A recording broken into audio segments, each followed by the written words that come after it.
and only Dave Craig. Let's give him a round of applause.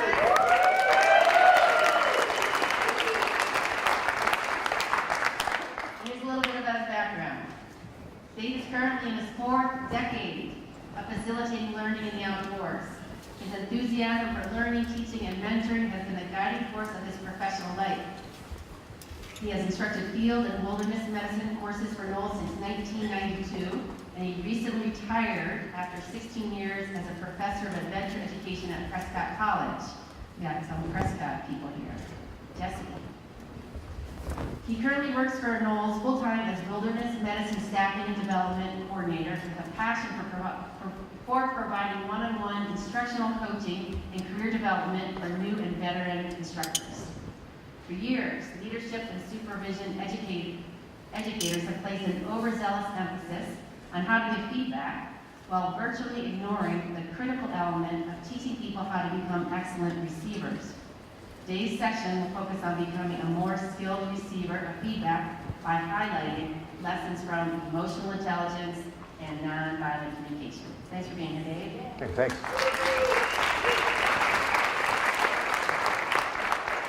Thanks. Still morning. Good morning, everyone.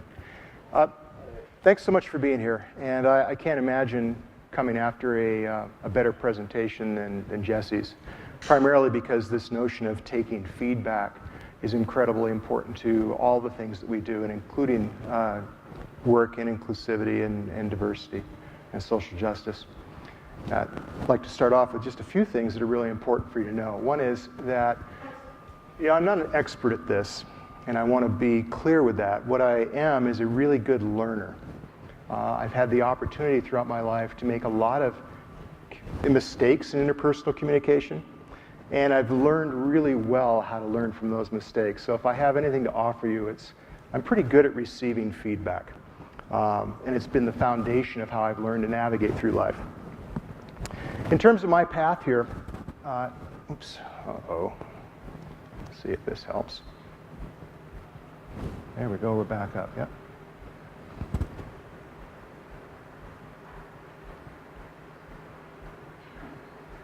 There it goes. I just won't turn my back on it. So, yeah. So, in terms of my path to this, in 2013, I was diagnosed with a really life-threatening medical condition that took me out of the field. And during that time, our family was going through some big crises as well. Parents were dying. We had a tremendous number of things to accomplish. My wife and I had to separate to move to different towns for work. It was an enormously stressful period in time. And during that time, because I couldn't work field courses anymore, I needed to figure out a way to redirect my energy. And one way that I thought I could redirect my energy was, and meet my needs at that particular time, was to really focus on interpersonal communication. And so I started to develop an interpersonal communication in a different way for Prescott College, in a way that I thought gave students more actionable skills. And as I started looking at interpersonal communication throughout the world, and particularly in academia, I saw that there was a lot of theory applied, but very little actual actionable skills that would make people actually better communicators. And as I looked further, I realized that many of the things that I was seeing in interpersonal communication were reflected in 3 really excellent works. Oh, I see this is going to be less easy than I thought. 3 books that really stood out as encompassing a lot of the most important lessons that we can learn in interpersonal communication were this rather new book called Thanks for the Feedback by Stone and Heen. And it looked at flipping the paradigm from this idea of always focusing on giving feedback. And we've seen that in our careers a lot. We think about the best way that we can give feedback. But frankly, we've spent very little time, both in academia and also as outdoor educators, really focusing on how to teach people how to receive feedback really well. I'll talk about why that's important in just a moment. The other book I ran into that spoke to me rather deeply was Nonviolent Communication, an idea promoted by Marshall Rosenberg. And then lastly, Emotional Intelligence, which our course at that time was actually based on, although in a more theoretical way. Let's see, I just got to move it. So let's take a look at the big questions that we're examining in this. Where we're going to be going, we're going to be taking a look at what is feedback, and I think many of us have this notion that feedback is this time where we actually sit down and say, I've got some feedback for you. Right? It's more than that. It's much more than that. We'll look at why focus on receiving, why that's important, and why is it so darn hard to receive feedback, especially challenging feedback. And then lastly, how can we get better at receiving it? These are my illustrations. Had my nephew help me with them. Actually, I did it all by myself. I thought I'd blame him. He's 37. So we swim in a sea of feedback. Frankly, most of us are exposed to dozens of feedback moments, designated feedback moments throughout the year. I myself, in terms of designated feedback in a given year, I teach maybe 10 Knowles Wilderness Medicine courses with about 20 students on each course. I have a different co-instructor usually. That adds up to a lot of designated feedback opportunities. And you're the same. You have many times where you're given designated feedback, but that's not all feedback is. We also know that some feedback affects us differently than others. You know, some feedback, it's all warm and fuzzy, and boy, it sure feels good. And then other feedback seems like falling overboard in shark-infested waters, and it's really threatening. Let's take a look at what feedback is. I've chosen this picture actually for a really deliberate reason. Sometimes when I'm teaching in a classroom, I'll look back at my co-instructor and they do the same motion. And I know that that's a feedback moment. And you might have seen it on courses as well. I used to call it, when I was teaching a lot of field courses, I would call it the eval moment.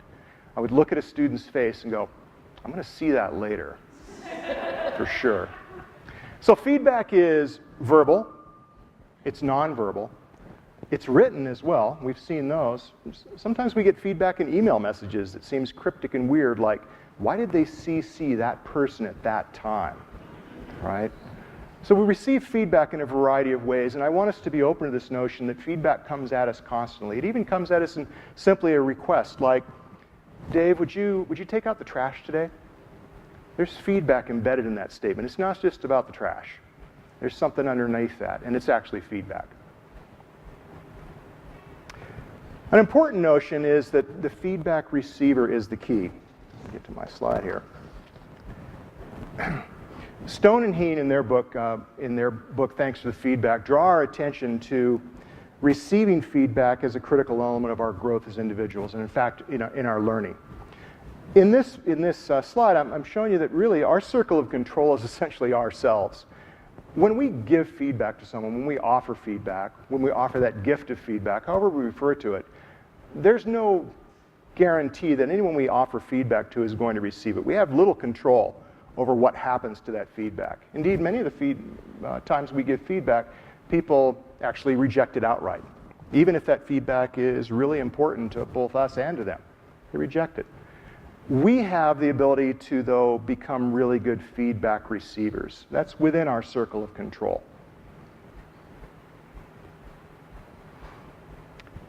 As I said before, a lot of feedback is really easy to receive, but it's the challenging feedback where our growth edges occur. That's the place where we're actually going to take something home. That's the place that's going to expose differences in our identity, difference in perceptions, or in the case of Jesse's talk, differences in paradigms, changes in institutions. Feedback plus us equals learning, in other words, and our ability to receive that helps us to take messages from feedback that might be incredibly challenging and incredibly triggering for us. There's also an organizational imperative, and I'm going to give you a moment to read this.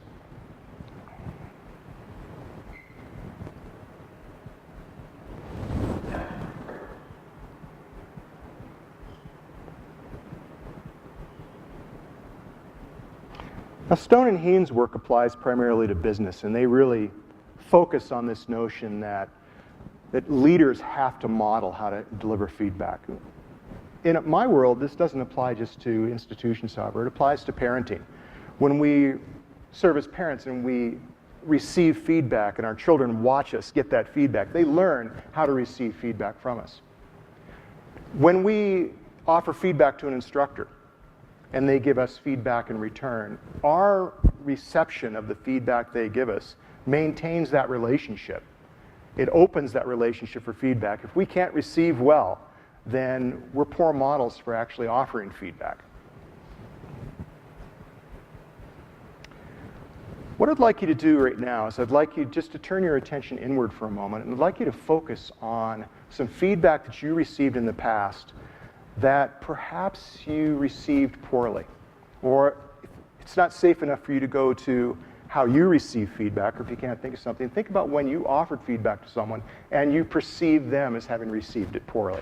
I'm just going to give you a couple of uninterrupted minutes just to think about that, because it'll be important for our progression.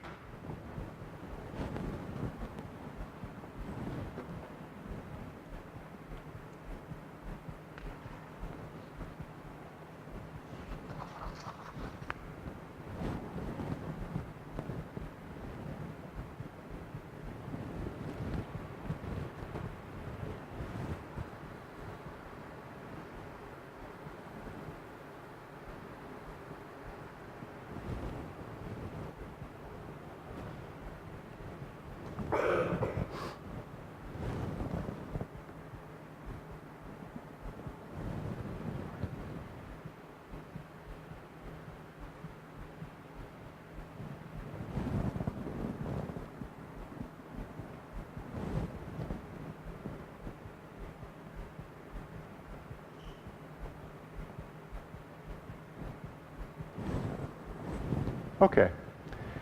Now that you've got that in your mind, I'm hoping you're sensing some of the emotion that went along with that, and some of the angst that might have occurred as you were dealing with that feedback. Why is feedback so darn hard? You know, feedback sits in an intersection of our real desire to, an innate human need to grow and to learn. We really want to learn. We really want to be good at what we do.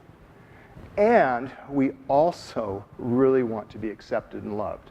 We really want someone to look at us and say that you are fine exactly as you are.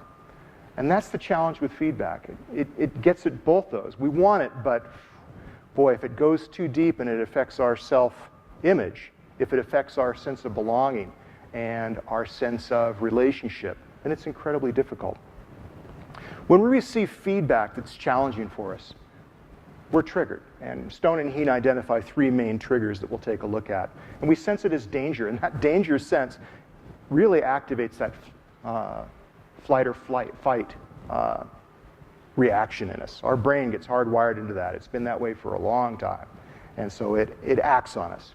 And we have a physiological response. And that physiological response, by the way, that increased heartbeat, flushing of your face, a little bit of sweat, all of those things are an early warning sign for you, and we'll come back to that later. That's the place where we really have to take action in terms of feedback. And then we have an emotional response, and that emotional response might do all sorts of things to us, like cause us to react to the feedback as opposed to respond to it.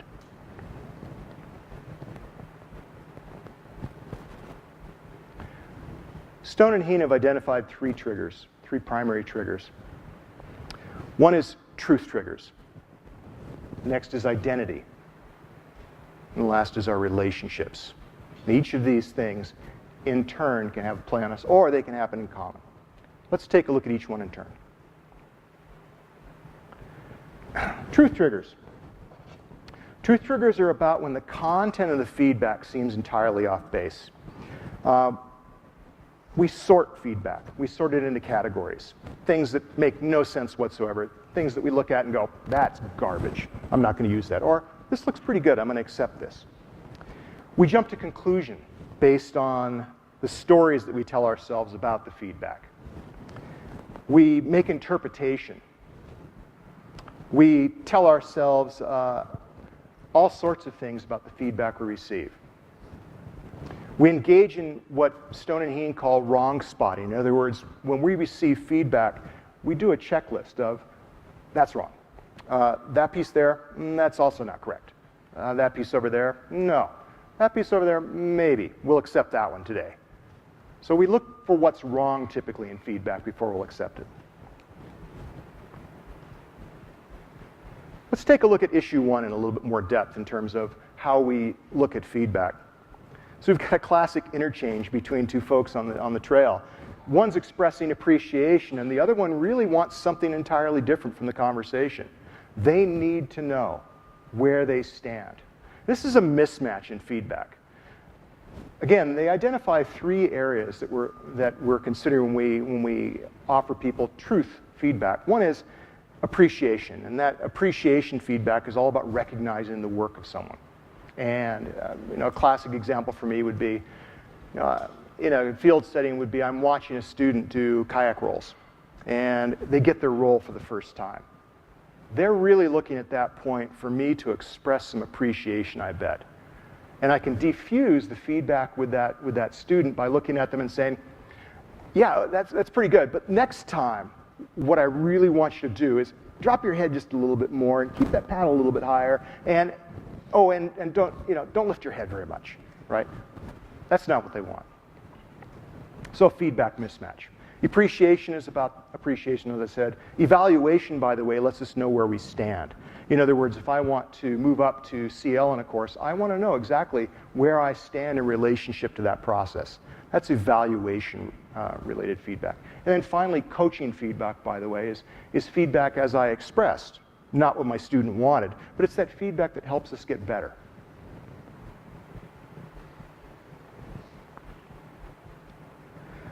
Then we also have feedback that is differing interpretations. Someone says you should try to get to know the students better, and our reaction immediately is, well, what do you mean? I know their names, I know where they live, I know all these things about them. We're reacting to a label.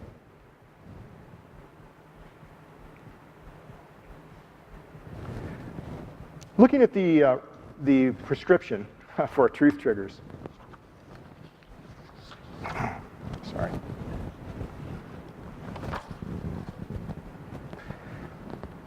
In terms of a content mismatch, we have to be really clear about what we're looking at. So in terms of acting on content mismatch triggers, as a receiver, we want to be clear what that person is offering us, what the giver is offering. So if the giver is offering us something that sounds like evaluation, it behooves us to simply ask, are you evaluating me right now? Is that what this is? Are you saying to me that I'm ready to be a CL, and these are the reasons why? Or are you telling me that you appreciate my work just simply as a PL? Are you offering me appreciation? Because what I need right now is some coaching on how to get there. So really looking at that content mismatch, recognizing when you've been offered something that doesn't match with what you're hoping for, and coaching your feedback giver to help you out, offer you the feedback that you truly need. In terms of differing interpretations, we have to investigate the labels that we've been offered. We often speak in labels: better, worse, faster, slower, quicker. All of those things are big labels, and they come attached to a movie that the feedback giver has in their heads that they don't offer us when they give us that snapshot or that movie. In other words, they have the observations that they made, and they know where they want the feedback to go, and they say something to us like, hey, next time you do that route, we want you to have these things. But they're not really giving us the whole picture. As feedback receivers, we need to know where the feedback is coming from. All feedback has a past. So what specific observations did you make of my work that lead you to that conclusion? Where is this coming from, in other words? And where do you want me to go with this? What behavior do you want me to do in the future? The other element to put forward is asking. So what's different about our perception of this situation? Here's what I'm seeing. When I am looking at knowing the students better, I'm pretty much focused on knowing their names and something about them. What do you mean by better? What are you talking about when you say know the students better? And most importantly, where is that going? What would you like me to do differently than what I'm doing now? The last element that's on the screen is what's right. In other words, as I listen to my co-instructor, as I listen to my spouse give me feedback, I'm trying to identify, in addition to all those things I'm perceiving as wrong, I'm trying to identify what's right with the feedback. In other words, what elements of this resonate with me right now? Where are we in common? It's the same technique we use in conflict resolution, trying to move from a place from where we're in agreement to a place where we might not be in agreement. Let's pause right there for a moment and have you just think about where we were with those triggers, the truth triggers. What questions do you have of those?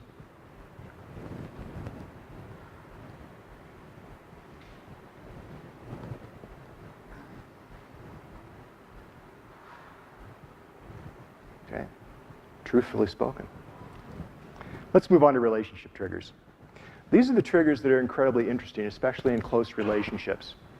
These are the triggers that are about, I can't hear this feedback from you. Specifically, it's about you and me, and you are the person I can't listen to.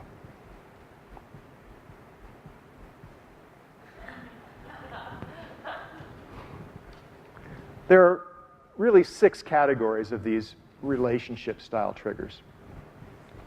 One is the delivery. Sometimes the delivery is just off. You know, you can't really believe that someone would offer you that feedback at that time, in that way, in the presence of these people. Really difficult feedback to take. I had a great experience with that where I was moving a big boat off a dock, and someone decided to come up in a horrendous crosswind. And someone decided to come up just as I'm casting off and give me some feedback about what I was doing. And the boat's kind of moving towards this multi-million-dollar yacht. Right? Not a good time, just not a good time. I couldn't accept it at that moment. Credibility. Perhaps the person that's offering you that feedback doesn't have credibility in your eyes. They're not someone who you look at and go, yeah, you know, actually, I've been doing this for about X number of years, and you look at them and they haven't had the experience you've got. So you automatically discount their feedback because they simply don't have your experience base, or they've never done what you've been able to do. Trust. You look at the person and you think to yourself, you know, really, I don't think they've got my best possibilities at heart. I don't really think they're looking at me and trying to be helpful. They're trying to hurt me in some way. There's also appreciation in terms of relationship triggers. When we deal with appreciation sorts of triggers, we're primarily dealing with the lack of appreciation expressed towards us. So we've done something for someone. For example, let's say I'm staying in camp with the student who's really, really challenging. They're going to be going home the next day, and everybody else goes off rock climbing. And my co-instructor comes back into camp, and my co-instructor looks at me and says, Dave, it's your night to cook dinner. I was like, there's feedback. I didn't get dinner done, but I wanted appreciation for not going climbing. I wanted appreciation for doing the hard work of being around with someone who was really challenging to be with. Uh-oh. Let's go back. There are autonomy triggers when someone takes the autonomy for a situation. Let's say I'm doing a river course, and I do the agreement between me and my co-instructor has been to be cruising down a river and to really take charge of the process. I go through the whole briefing, we do the scouting together, and then my instructor jumps in their boat, gets in the water and yells, everyone, follow me, I'm going to lead the way. Takes the authority for that process directly away from me. Acceptance. The person I'm dealing with just simply won't accept me for who I am. In other words, their feedback is full of judgment about not just what I did, but also who I am. One of the things that happens when we receive feedback from a source that's challenging is something called switch tracking.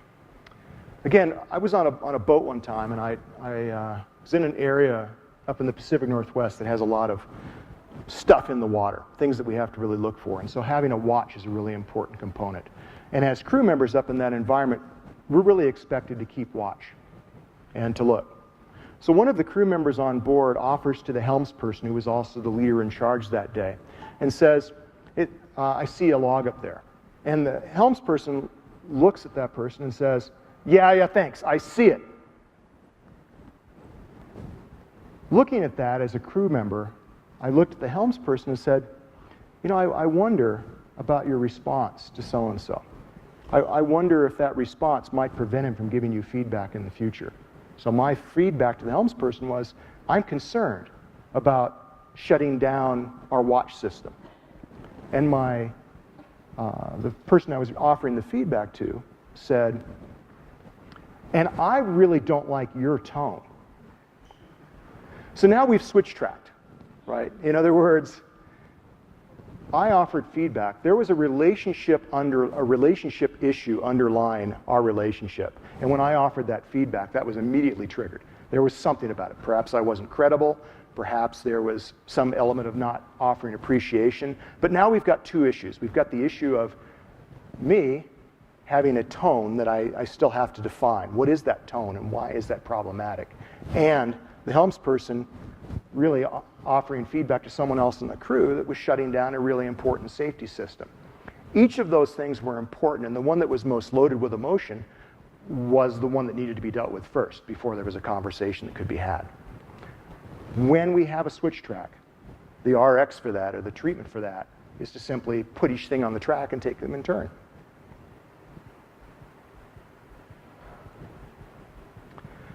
So in terms of relationship triggers, the important element is to spot the two topics.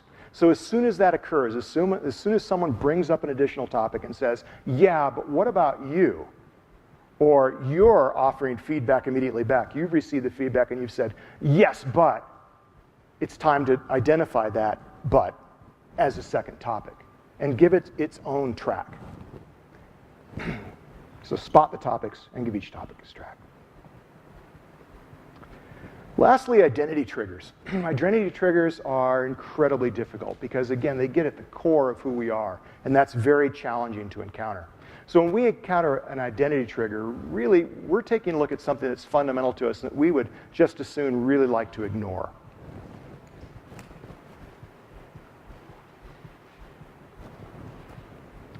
There are challenges with identity triggers.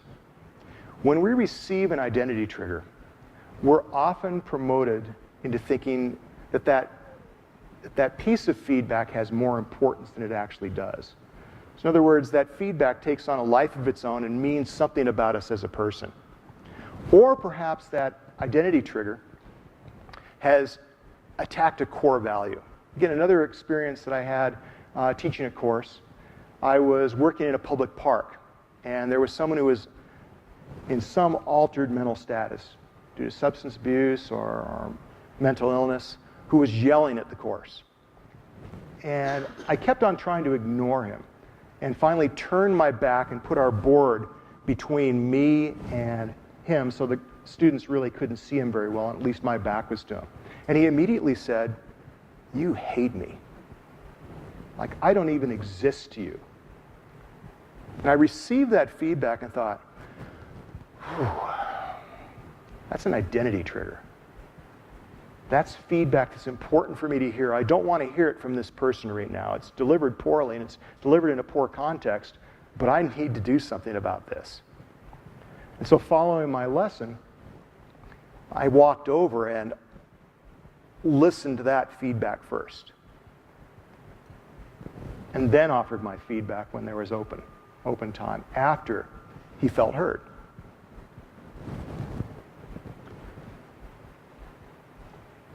In terms of prescriptions for identity triggers, we have to dismantle the distortion by containing the feedback. In other words, we have to separate the content from the feelings. We have to recognize that we're feeling something first, and we have to try to identify that feeling. I'm feeling shame because I treated another person as marginal. And then the content. What is that content for me? This person needs to be heard. This person needs to be looked at. This person needs to be treated as a human being. The content wasn't about me as much as it was about the perception the person was in, or the perception of the situation that they were in, and the perception of how I was treating them. And I had to take that feedback and separate it from a deeply disturbing view into my own inadequacy as someone who looks at people as human beings. We also, and this one really appeals to me as someone who makes a lot of interpersonal mistakes. I really love to go into a situation and look at it and go, wow, you know, I really did seriously offend someone. I really did seriously need to get that feedback. I made some serious mistakes in how I approached the situation. It is about me. And I'm not going to do that again. But I received that feedback exceptionally well. So it's separating, in other words, the fact that we are prone to error, that we make mistakes, and recognizing that we can learn from those mistakes and celebrating the fact that we're trying. So I give myself a 4 on the human scale in terms of my relationship or what I did, and a 9 on how I dealt with the situation and how I received the feedback that I got.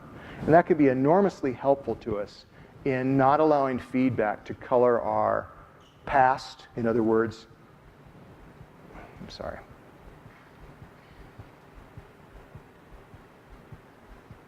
There it is. Not color our past. In other words, this feedback today means that everything I've done in the past is suspect. It allows us to look at the present differently. In other words, I'm not worthy right now. And it allows us to think about the future. I will never learn how to treat people well. Right? So if I can look at it in the context, if I can look at it in its uniqueness at a point in time and recognize that it doesn't color my past, it doesn't have to color my present, and it doesn't have to color my future. It just simply has to be a piece of feedback that I deal with. So what I'd like you to do now is I'd like you to put your attention back to the scenario that you thought of. And in the light of truth triggers, relationship triggers, and identity triggers, I'd like you to think about which trigger was at play, or perhaps even multiple triggers at play, and apply some of those prescriptions for treatment to the situation. Go ahead and take a moment with that on your own, and then I'm going to have you talk about it as well. Go ahead.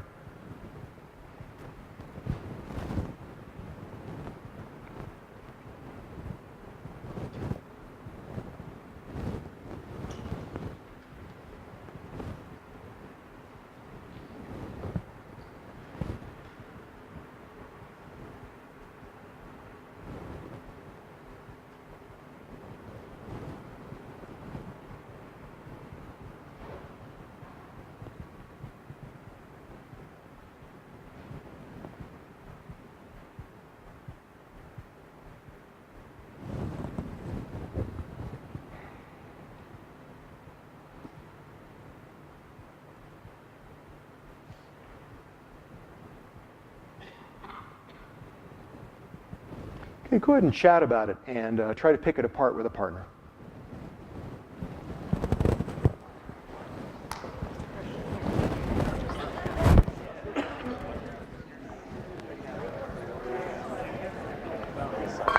Oh, the sign went.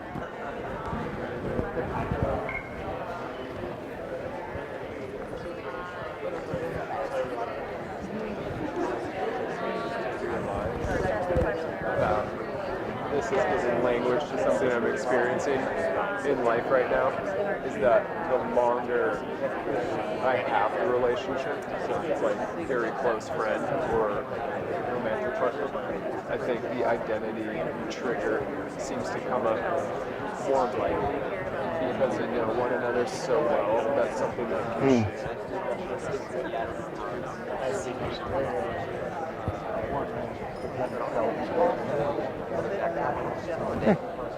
I'm just listening in on folks.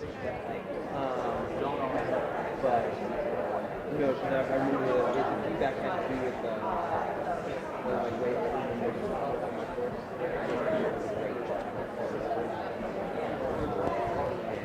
But Yeah, but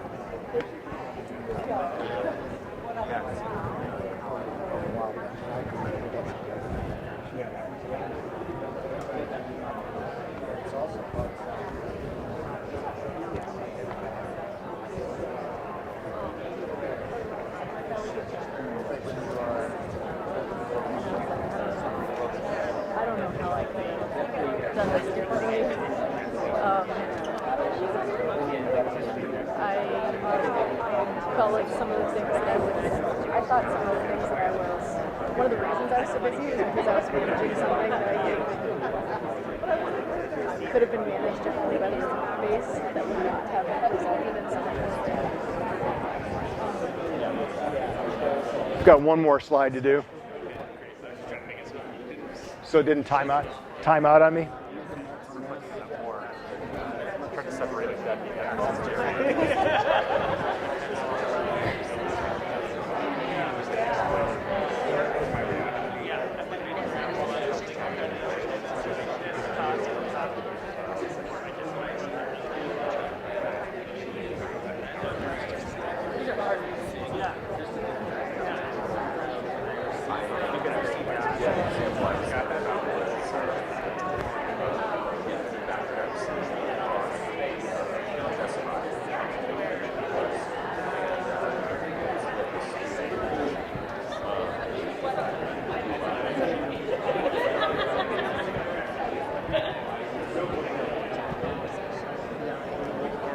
Hey, Hey, how's it going? just listening. We were just talking about teasing Park because, like, and this is, there's just deeper levels. So for me, the hardest is the truth trigger, especially with the students. 9 students, all they talk about, there's no room for change, you're doing great, and then this one student's feedback and how historically pea soups, like historically it knows, like if it was out of context like that, it would just drop that and not put it on the SPE. Yeah. And now staffing's trying to track those possible deeper patterns, and it was always hard because I just take that all in as if it was mine, and really, and it shows up in all feedback, even when you're seeing their lens, and the younger the student is, if they're just learning to give feedback, how do you, because I'll just struggle with that for weeks, and so I hated feedback because I wouldn't hear the things. Yeah. I would hear this, and then I'd take it on because it was all mine. It was exhausting. Yeah, and you're referring to something really interesting that Stone and Heen talk about in terms of many of us are wired to accept feedback in a variety of ways according to our baseline, and our baseline of happiness in general. Our swing, some of us really swing pretty wide, and the thing I think you're referring to is really sustained. You know, that duration of feedback that just preys on you for an incredibly long time. And the family stories that we carry. Yeah. I was the one that thought that I had to solve the whole family problem so I could be happy. So this little feedback comes like right into the core and even knocks on the identity core, and then it's like a shitty it's like a student who was on SBA and I was doing exactly what it's like, how do I sort without dishing? Like if you just dish it, like my roommate in Boulder called me out. She says if you just dish those, there's something in there that would be useful to you. But what's the meaning and how do I give it importance? Yeah. Yeah. Something that we can learn from it. Absolutely. Yeah. We dismiss it. Yeah. So, Thank you. A recipe for that. Yeah. Yeah.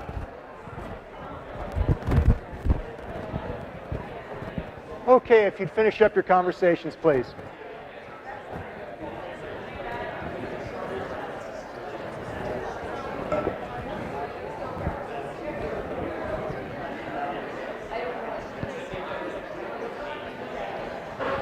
Okay. Let's put your attention back up this direction. Thank you. I had a chance to listen in a little bit. Appreciate that very much. So the last piece I'd like to share with you is a question I've been working with and a piece that I brought to the interpersonal communication course that I designed for the college.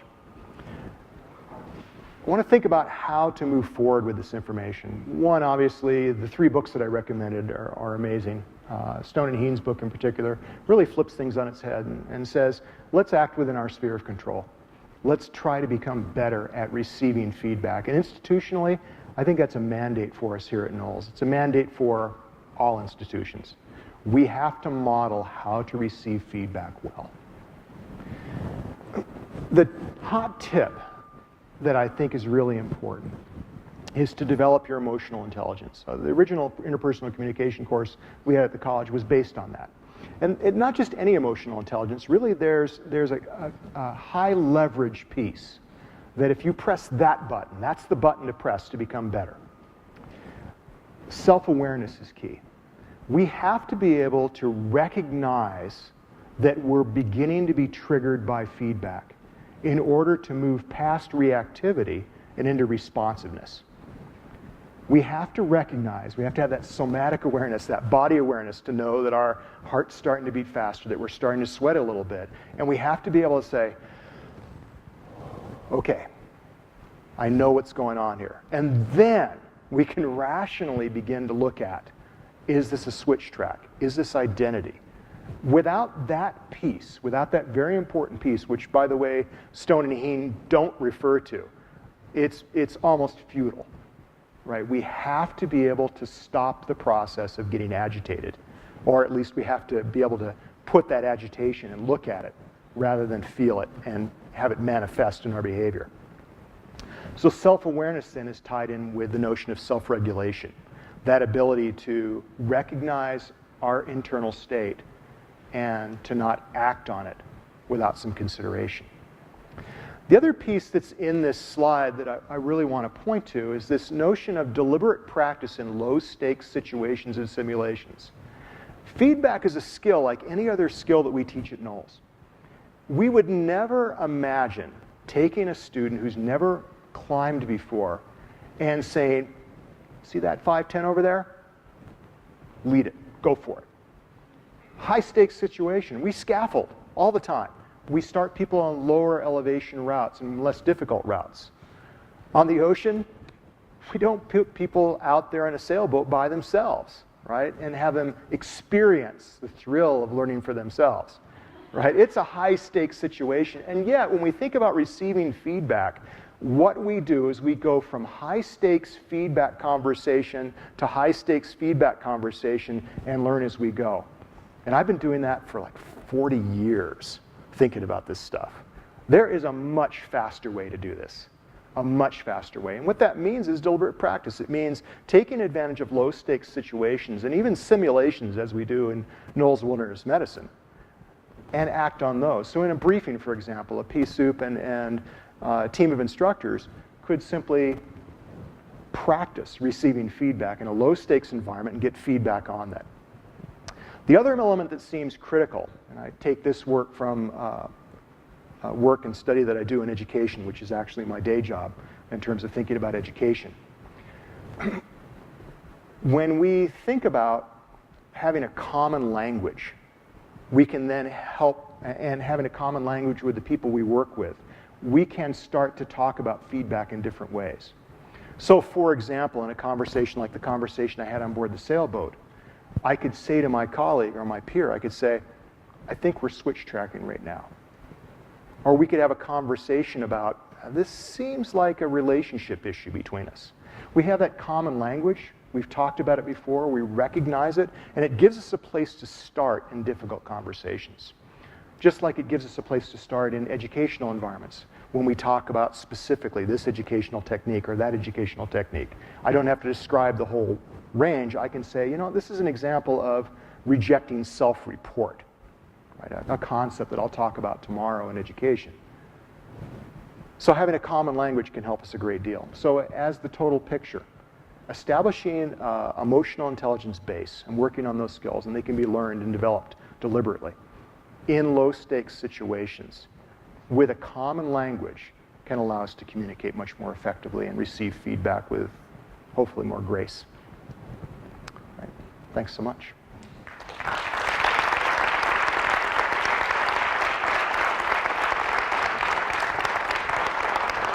Good. Dave, we have time. We're going to shift lunch. We're going to shorten lunch. Bad news. Good news is we're going to stay on track in the afternoon. We want to take a few minutes here if people have questions for Dave. You're open to questions. Absolutely. Let's take 5-10 minutes for that, and we'll wrap up.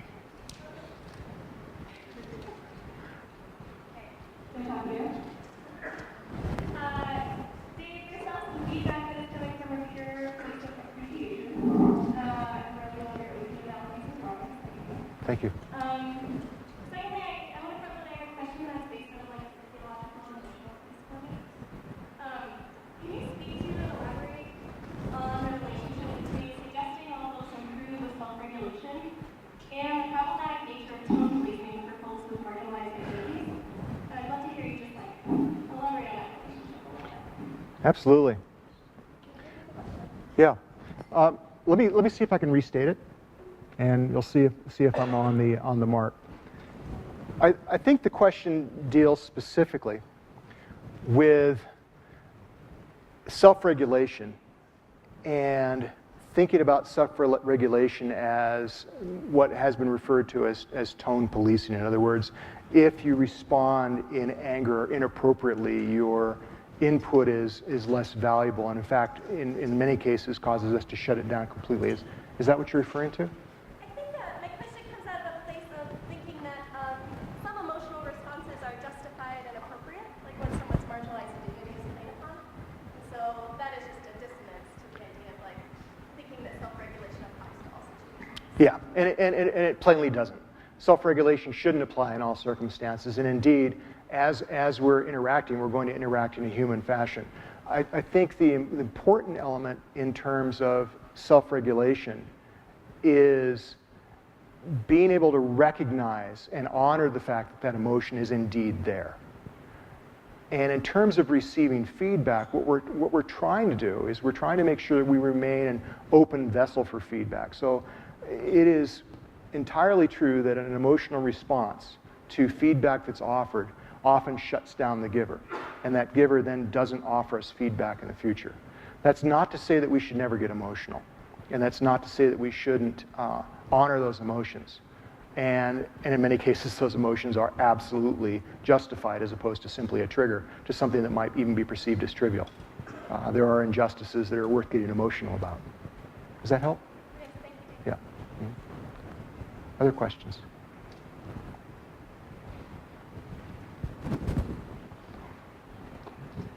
In our discussions, the small group discussion, it came up for me, the situation that I thought of built up very quickly, and the way in which it built up was started in truth, switch tracked to relationship, switch tracked to identity. And I'm wondering, do you consider there to be a hierarchy in those, or is it cyclical? Yeah, as with any model, there's this neat compartmentalization of how these things occur. From my experience, what often triggers people most deeply is when we get to the core. In other words, when we start challenging people's values.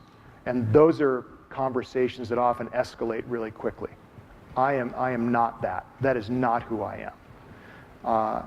And then the conversation could go somewhere else, or it could start fundamentally at something which is, apparently somewhat benign. Let's say a truth trigger about you did this or didn't do that. Really an either or, it did or it did not happen, but then can escalate into a relationship issue, or all the way into something with identity. Often the most heated conversations become identity conversations. All of that said, I can think of many relationships that also push that agenda as well. So really, there's no hierarchy in terms of, or a flow. It really is quite individual, and all those things can exist in this model at the same time, not just one, then sequentially another. Yeah. It's complicated to pick it apart then, right? Yeah. Yes? Okay, does that presentation live online that we could reference at some point? Is it on EcoWap Live and accessible to us? All of these are being recorded. Yes, it'll be accessible. Thanks. Yes, Susan. Sitting here at our card table, and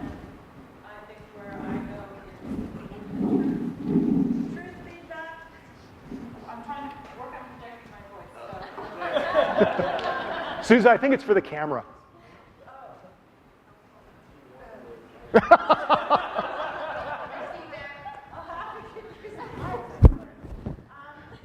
that place where like 9 students thought you did a great job, always gave feedback, no rules were changed, and this one student just like bam. And how hard I've worked over all these years to figure out what is mine of this feedback and what's their projection, especially as we're working often with young people that are just learning to give feedback, and so they think their story is about you. And it doesn't like getting dumped on is such a hard thing to sort, but if I just erase that feedback and focus on the 9, which I am actually not capable of, I will ignore the 9 and focus on that. And then I'll just like, I can go for weeks, or historically it's field stuff, like I would just go for weeks, thinking it was all mine and how I could fix it. And some kind of prescription, since you've been giving prescriptions, Yeah. some way to, I mean, I hear it in the, like, holding your, aware of your emotions, blah, blah, blah, but how do we sort what's actually ours? Mhm. What's telling me about them, and what's telling me about our relationship, and how I didn't meet them in that relationship line? If you could make a comment. Yeah, I'll make a comment in terms of what Stone and Heen offer as a possibility. In fact, actually putting it down on paper can be really useful. And so as we receive feedback that is really triggering for us, we can look at separating that story out from, here's the feeling that I'm feeling right now. So this, identifying that and saying, this is it. This is what seems to be going on for me internally. And then looking at and compartmentalizing the feedback itself, right? What specifically was said? I think the other piece that Marshall Rosenberg talks about, and actually read a beautiful piece in Stephen Covey's book, 7 Habits, that I hadn't really ever realized was in there. It's about really deeply listening to and attending to that person's story and making sure that they're being heard in terms of their feelings and their needs. And by extension, Suze, I think what's happening as we do that is it becomes less about us and more about what's going on for them as we engage in empathic listening, which is different than reflective listening. Empathic listening is really trying to get to the root of where someone is by helping them to clarify their thinking and their feelings. We move from that area. That helps us then to realize that it really isn't about us. It's about what's going on for them and what their lived experience is as opposed to our own. I think we can compartmentalize even more easily then. We make a nod to ourselves, in other words, yes, this is how I'm responding. And we can take a look at how that person is sensing the world. And then we can take a look at the feedback that we're being given in terms of its actual content, which is sometimes the subordinate piece of the entire experience. Does that help at all? Yes. This is just a dovetail off what Susan said. I'm wondering, based on your identity as a person in the world and the way you imagine younger Knoll students see you, what is like a theme that you think, what is the theme that you think people are having a relationship issue with you giving feedback based on who you are in this world? Mm-hmm. Generally, probably younger students. Mm-hmm. Like, what is the barrier for people in terms of the theme of the feedback that you're trying to give them? Yeah. Yeah. I think what you're asking me is our feedback in the relationship. The students have a picture of who I am, for example, and that colors the feedback I offer them. And how do I respond to that? How do I interact with that? The way that I've started to interact with that is I'm very careful about how I start the feedback. And I've learned over time that the best way for me to begin conversations is with inquiry. So rather than taken it as my privilege to give feedback, simply without permission, to simply say, here's how you need to change this. I start with inquiry. I notice this is going on for you right now. Would you like my help on it? I notice that you're doing this behavior.